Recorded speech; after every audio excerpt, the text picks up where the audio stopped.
Hey, I'm bringing back about 10 colleagues for an after party, so get things ready, okay? Just because you're in your final month of pregnancy doesn't mean you can't handle this, and make sure there are some desserts the ladies will enjoy. Exhausted from taking care of 2-year-old twins and being in my final month of pregnancy, my body was at its limit. My husband, indifferent to child care and firmly believing it was a woman's job, lost his temper when I understandably refused due to the short notice. Reluctantly preparing, I lay down in the nursery to put the twins to sleep. 5 hours later, one of the drunk colleagues stumbled into the nursery and was shocked. "I didn't know you had young kids and a pregnant wife. Did you trick us?" he shouted, raising his fist toward my husband. With one remark from my husband, the enjoyable after-party turned into chaos. I married my husband at 28. It was a whirlwind romance, and we married within a few months. Unable to quit my job immediately, we agreed I'd hand over my duties and resign upon becoming pregnant. My husband always wanted me to be a homemaker. However, we didn't actively try for kids, and for the first year, we enjoyed a typical newlywed life. I became pregnant just before turning 30, and true to our agreement, left my job to become a full-time homemaker. Upon learning of the twins, my husband was excited about becoming a father of 2. He eagerly told everyone about our growing family. Due to the twins and it being my first pregnancy, I was advised to have a managed hospital stay. My husband agreed, fearing it might be too late if something went wrong. However, I was worried about the household during my stay, as my husband was nearly incapable of housework. This concern was alleviated by my in-laws' suggestion. The options were for my mother-in-law to regularly check on my husband or for him to stay at his parents' until my return. He chose the latter. I safely delivered the twins via C-section. My discharge was a grand affair attended by my husband, in-laws, and parents. Nurses commented on how happy our family seemed. But once we got home, my husband's attitude changed.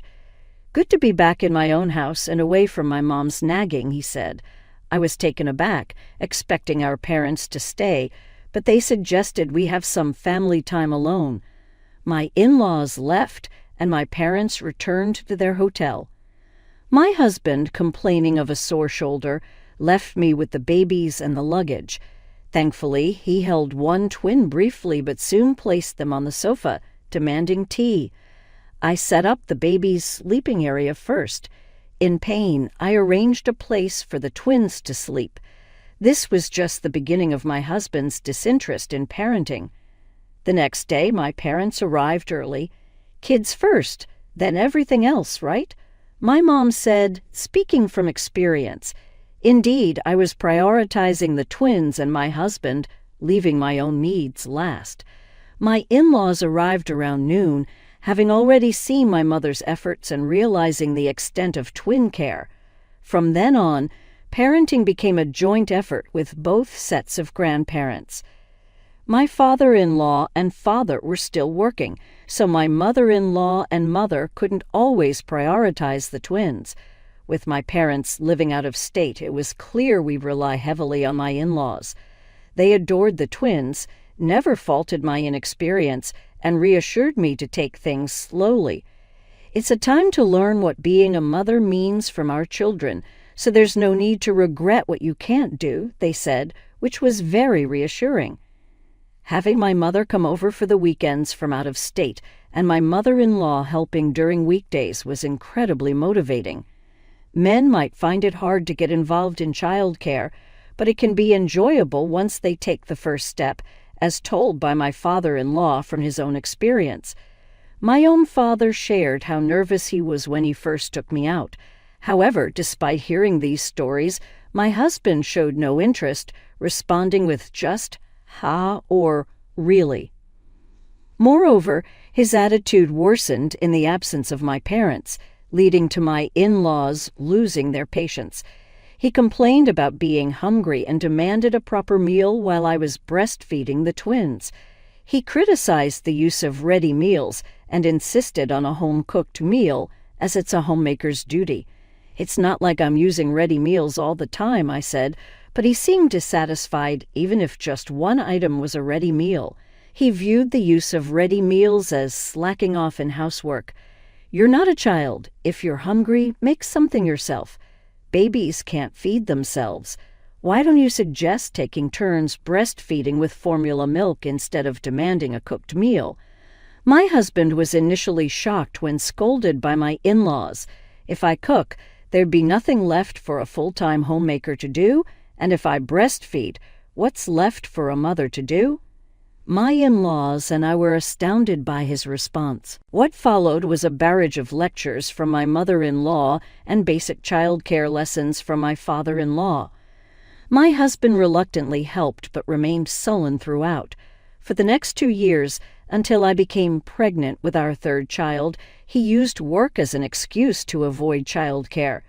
In front of my parents, his excuses worked, but with my in-laws, they didn't, so he participated in childcare, albeit grudgingly.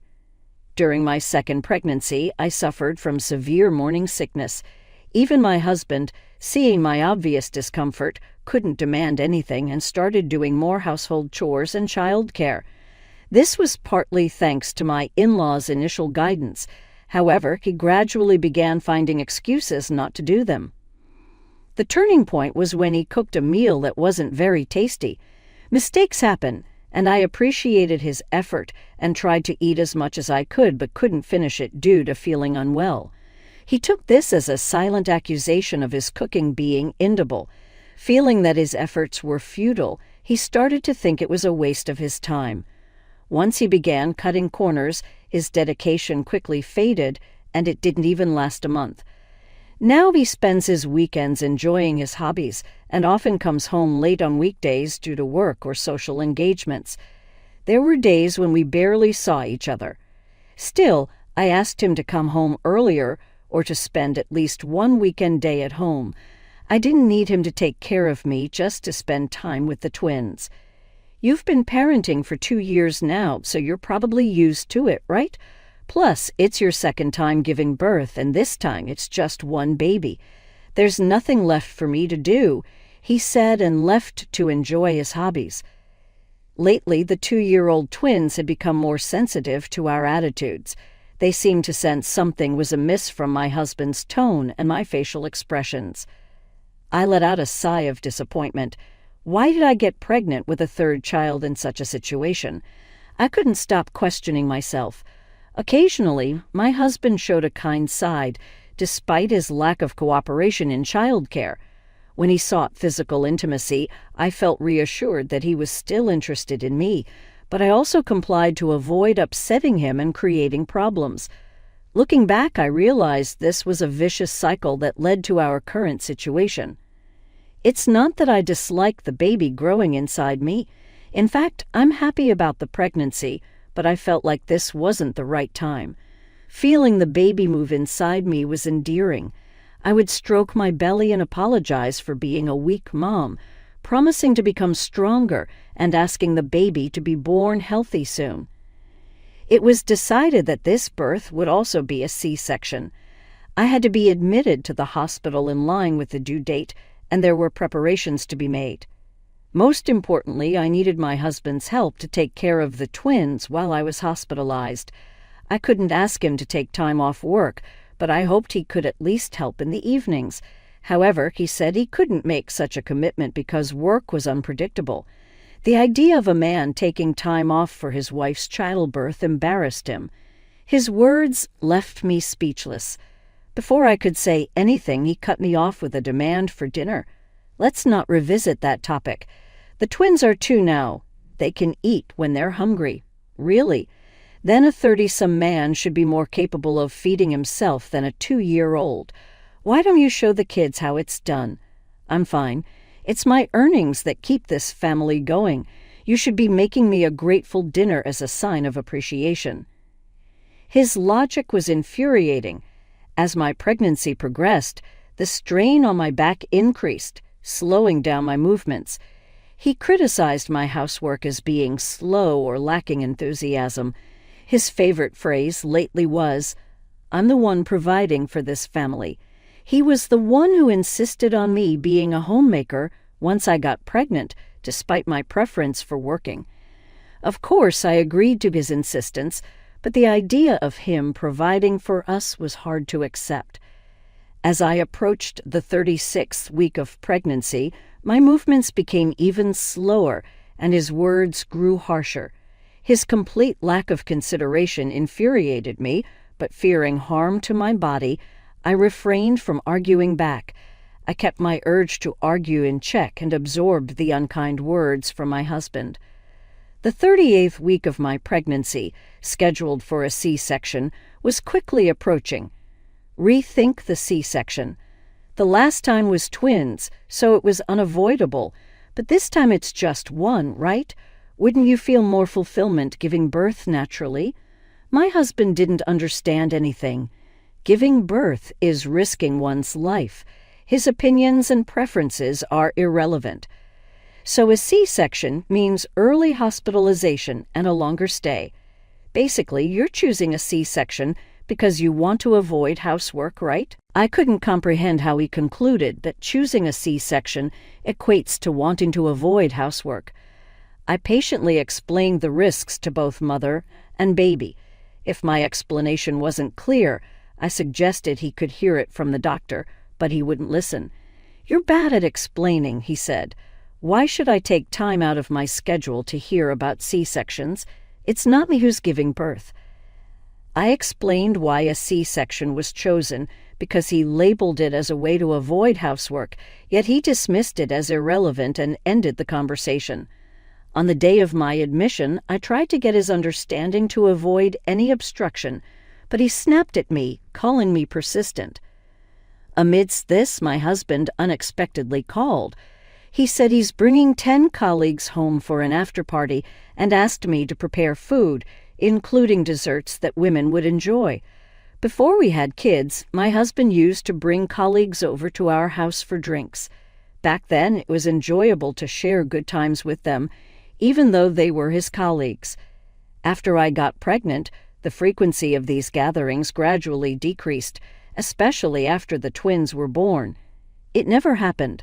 According to my husband, he invites them, but they hesitate because of the twins. It seems his colleagues were hesitant about having a gathering at a house with young twins. In essence, they were being considerate. The twins are still 2 years old and need constant attention. I couldn't understand why these considerate colleagues would suddenly decide to come over in a group of 10. I'm about to be hospitalized, and labor could start any time. Preparing a meal for guests in such a condition is impossible. I told my husband that it's unreasonable to expect me to do so, especially at this time without prior notice. I suggested, even if it goes a bit over budget, to have the after-party at a different place. He's often generous with his colleagues and juniors, though it could be seen as showing off. There was even a time he spent a few thousand in one day on drinks. I pleaded with him not to bring them home this time, even if it was costly. But my husband snapped back in anger. "You said we were going to do it at my house. Are you trying to embarrass me?" He insisted that a wife should support her husband's image and follow his lead. He was adamant about taking me along and having me prepare everything. I didn't have the energy to argue anymore and felt it would be easier to just do as told. It was impossible to go shopping at this hour, so I warned him I could only make do with what we had and prepared a meal for 10 people. I was glad I had bought extra ingredients, anticipating a situation like this. However, I used them all up tonight and would have to shop again tomorrow. I wondered if I'd be able to go. While cooking, I felt my belly getting tense. My husband also told me to hide in the room with the twins and keep quiet once everything was ready. So I did just that. When I started putting the twins to bed, my husband returned home with 10 colleagues. Their noise woke the twins, but I quietly asked them to stay quiet and put them back to sleep. Watching the twins sleep, I felt relieved, but then the pain in my belly started to worry me. I almost let out a cry, but covered my mouth with both hands and stayed hidden. The pain got worse and more distinct. This might be a serious situation. Just then, the door suddenly opened. Sorry, I mistook this for the bathroom. Apparently, a drunk colleague had opened the door by mistake. In the room were the sleeping twins and me, a pregnant woman barely holding back a groan of pain. I brushed it off, telling him to enjoy himself without worrying about me, as I knew him from previous visits. Don't worry about us, he stuttered, leaving the room. From the living room, I heard his angry voice. Hey, what are you doing leaving your little kids and wife alone? And isn't your wife pregnant? She must be due soon, right? I thought they were aware of the situation to some extent when they came. I had assumed they were being considerate until now, so why this sudden change? Maybe they were joking around after a few drinks and my husband took it seriously. I believed it had reached this point because once my husband agreed to it, he couldn't back down. Prioritizing appearances, he got angry and demanded that I comply. However, from the colleagues' conversation, it didn't seem that way. He had been declining invitations to a house with small kids, so my husband kept inviting him, disregarding the refusals. The colleague felt guilty for coming so late at night to a house with kids and a pregnant woman. A colleague said, I was told you and the kids were at your parents' house and that your husband was alone, so no need to worry. Believing that, 10 colleagues came to our house for an after-party. I told you to hide so you wouldn't be seen. If you were seen, it can't be helped. She always uses excuses, like taking care of the twins or being pregnant and close to delivering to skip household chores. I had to make her cook at least one meal for 10 people at once. Considering how much she has been slacking, it's still not enough. My husband said this with a voice full of confidence, as if he believed what he was doing was right. Cooking for 10 people at this hour, an unusual voice echoed. Curious, I left the room, worried about what my enraged husband might do. There are people who act like tyrants at home, but pretend to be reasonable in public. I couldn't say for sure if my husband was that type, but knowing him at home, I had no idea what he might do now. Peeking into the living room, I saw a colleague grabbing my husband by the shirt. Even the drunken colleagues were trying to calm him down, saying he was going too far. However, the angry colleague explained why he couldn't calm down, and those who were defending my husband started looking at him suspiciously. Several colleagues who also had children the same age as the twins expressed their disbelief and scorn towards my husband. Female colleagues said, from my perspective, it was unforgivable, calling him the worst kind of husband. Voices suggested disbanding the gathering, and some colleagues started to tidy up. When my husband was called the worst as both a husband and a father, he shrank from his previously arrogant demeanor and was unable to retort. Several colleagues noticed me and apologized, moving to a nearby sofa to ease my body. I realized that the pain in my stomach was coming at regular intervals. Certain it was labor, I sought help from my husband, who was being scolded and shrinking away. He didn't respond. A colleague noticed and asked if I needed to call the hospital. When I nodded, they handed me the cordless phone. I managed to call the hospital, and they told me to come right away. I had my hospital bag ready in the bedroom, and as I attempted to get up to fetch it, a female colleague offered to get it for me. I agreed. Honestly, during labor at this hour, my husband was useless. His spirit was broken. I wondered if it was right to call my in-laws to take care of the twins. How many times had I wished we lived near my parents? I could have asked my own parents without any hesitation. If you're going to go by yourself, I thought. And if you call an ambulance, tell them not to use the siren. It'd be embarrassing if the neighbors found out. It was his fault things turned sour because his lies were exposed. I was doing exactly as my worthless husband said, staying quietly locked in the room. After all, lies are bound to be uncovered, especially men's lies, which are often poorly crafted. I wanted to lash out in anger, but my body couldn't handle the stress. As I was suppressing my urge to speak out, I heard the sound of something being struck. Looking towards the noise, I saw one of my husband's colleagues, someone I also knew, slapping my husband across the face. "I never thought you were such a rotten person. Giving birth is a matter of life and death," the colleague yelled. "You've hit me. I've never even been hit by my parents," my husband shouted back. His face turned beet red, and his ears were red too.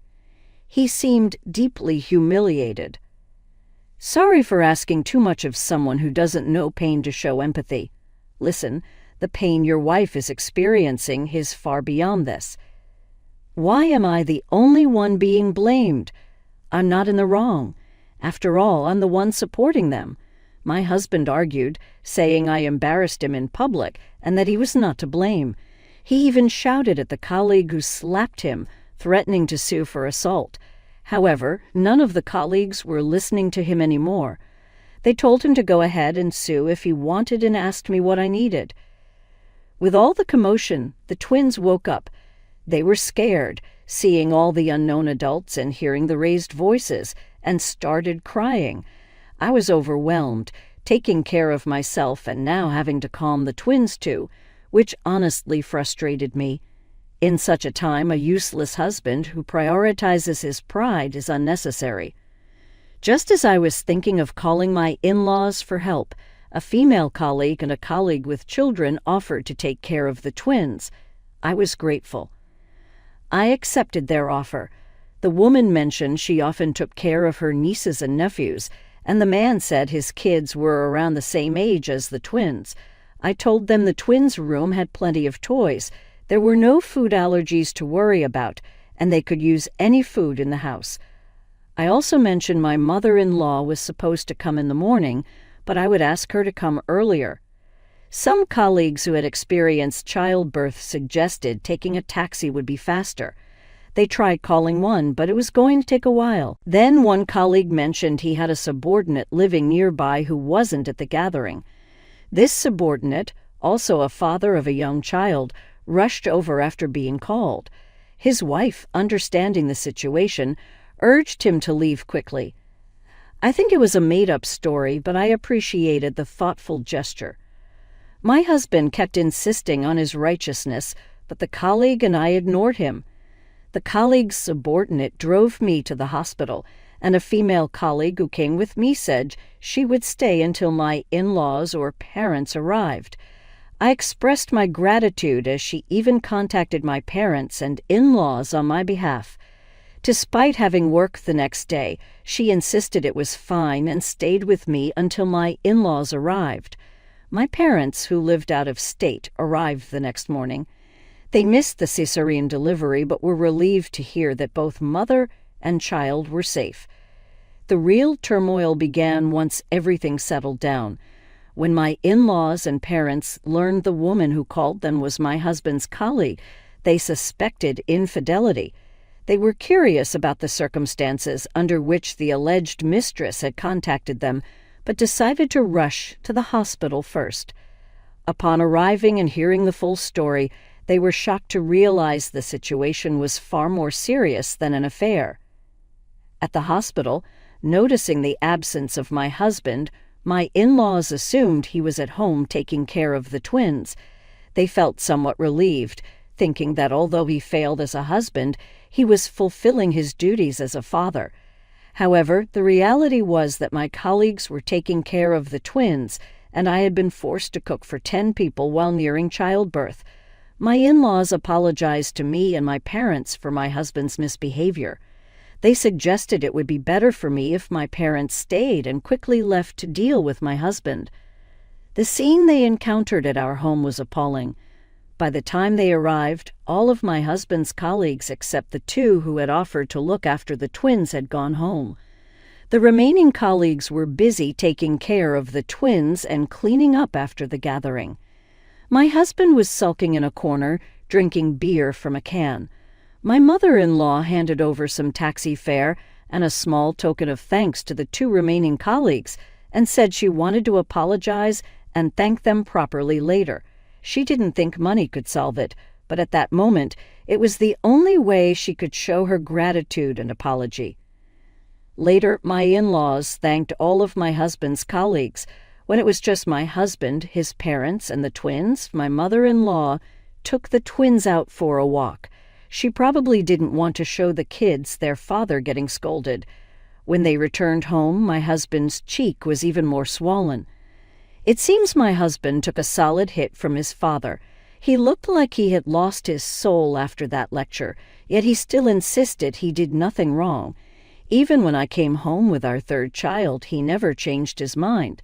In front of his parents, he acted obedient, but once they left, he reverted to his old self. With 2-year-old twins and a newborn, I couldn't free up my hands, yet he kept ordering me around. He even blamed me, saying his father hit him because I was an inadequate wife. It was too much to handle. I decided to divorce him and informed my parents and in-laws. My parents were completely in favor and had already told me to return home before I was discharged from the hospital. My in-laws, disappointed in their son, didn't oppose the divorce and apologized for the trouble he caused. My husband was the only one against it. He consulted his colleagues, but they were surprised I hadn't asked for a divorce earlier and supported my decision. Rumors started at his workplace about an incident during a home party he hosted. The day after the party, a few people, including my husband, were absent or late to work. My in-laws even went to his workplace to apologize. It seems my husband did something to his colleagues. Seeing both his parents apologize made people speculate about what he had done. Meanwhile, news of my safe delivery spread among the colleagues who attended the party, and they speculated that my husband messed up because of it. This rumor, though not entirely accurate, spread, and he was looked down upon at work. Eventually, he left his job, realizing the gravity of his actions too late. Initially, he agreed to the divorce in anger, but after quitting his job and returning to his parents' house, he couldn't find peace. He begged me to reconsider, saying our home was his sanctuary, but I had already moved back to my parents' house with our children. I had no time for a man I had given up on. He couldn't find a job and was eventually kicked out of his parents' house. With no money and mounting child support and alimony payments, he resorted to borrowing from dangerous sources, leading to a life of being chased by debt collectors. Now he's stuck in a tough job with shady lenders, barely making enough to repay his debts. I returned to my parents' house and raised our children with their help. I still keep in touch with my ex-husband's colleagues and parents. The twins wanted to see the big sister and brother who played with them back then, so I reached out, not expecting much, but we reconnected. I owe my current happiness to those 10 people. I've started socializing with some of them, sharing our parenting woes. My in-laws were always good to me, and the twins were fond of them. My parents had a good relationship with them too, so they regularly visit the twins and the new baby. This experience made me realize life is about helping each other out. I won't forget the gratitude I felt and plan to become even happier with my precious family.